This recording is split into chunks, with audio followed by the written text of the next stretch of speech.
Hello hi, welcome to my channel Bhavani teacher.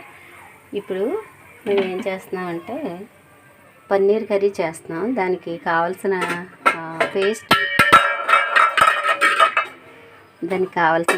ఏంటంటే 2 ఉల్లిపాయలు, 2 పచ్చిమిర్చి, 1 గుప్పెడు జీడిపప్పు, తర్వాత ఫలావాకు, తర్వాత చిన్న అంగుళం చెక్క ముక్క.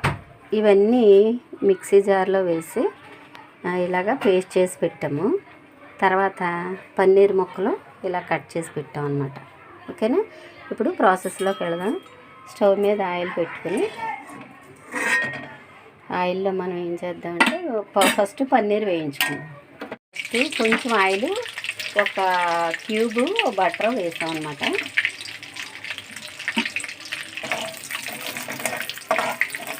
అది కరిగిన తర్వాత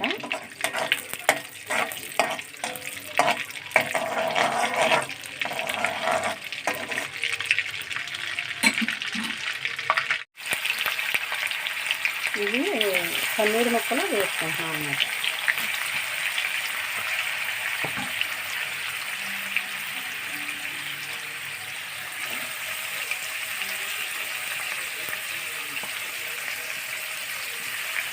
ఇలా వేస్తూ కొంచెం కలుపుకుంటూ వేయించుకోవాలి.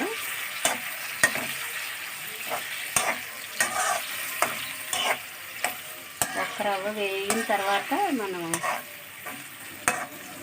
మిగతా ప్రాసెస్ చూద్దాం.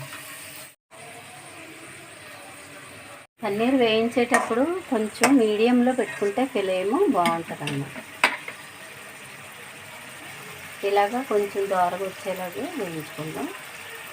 ఈ కర్రీకి ఏంటంటే పన్నీర్ చిల్లీ మసాలా మిక్స్ ఒకటిను, తర్వాత కొంచెం గరం మసాలా ఒకటి వేస్తున్నాం అన్నమాట. ఆల్రెడీ పేస్ట్ చేసుకున్న పేస్ట్ ఉంది కదా, ఉల్లి, పచ్చిమిర్చి, తర్వాత జీడిపప్పు, 1 చెక్క వేసి పేస్ట్ చేసుకున్న ఈ పేస్ట్ వేసేస్తున్నాం అన్నమాట.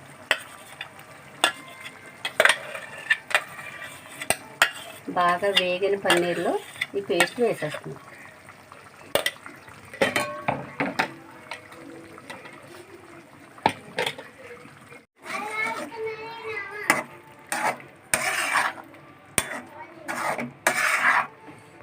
ఇప్పుడు కొద్దిగా కర్రీకి సరిపడా ఉప్పు వేసాము.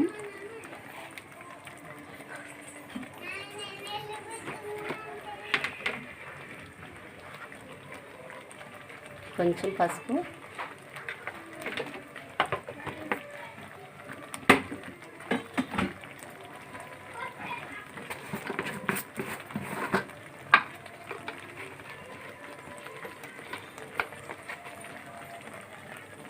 కర్రీకి సరిపడా కారం. అంటే కర్రీకి సరిపడా అని ఎందుకు చెప్తున్నానంటే కొంతమంది కారం కొంచెం ఎక్కువ తింటారు, కొంతమంది తక్కువ తింటారు. కాబట్టి వాళ్ళ టేస్ట్ని బట్టి కారం వేసుకోండి. తర్వాత కొంచెం గరం మసాలా,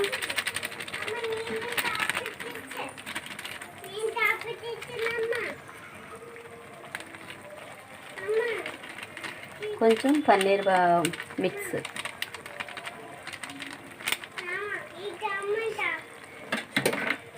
ఈ గరం మసాలా పన్నీర్ మిక్స్ కూడా 1/2 స్పూన్ చొప్పున వేసుకుంటే సరిపోద్దని మేము అంతవరకు వేసాము. ఒకవేళ మీకు ఇంకా ఎక్కువ కావాలన్నా వేసుకోవచ్చు. ఏంటంటే మసాలాలు ఘాటు ఉంటాయి కాబట్టి మేము అలా తక్కువ వేసాము. మనం మిక్సీ పట్టుకున్న పేస్ట్ ఉంది కదా, ఆ పేస్ట్ అడుగున కొంచెం ఉంటే దాంట్లో వాటర్ పోసి ఇలాగా ఉంచానన్నమాట. అప్పుడు ఏమైందంటే ఈ కర్రీలో వేసుకోవాలి. మామూలు వాటర్ వేయడం కంటే ఎలాగో మనకి జారు ఈ కడిగిన నీళ్ళు ఉంటాయి కదా అనేసి ఇలా వేస్తున్నాం అన్నమాట.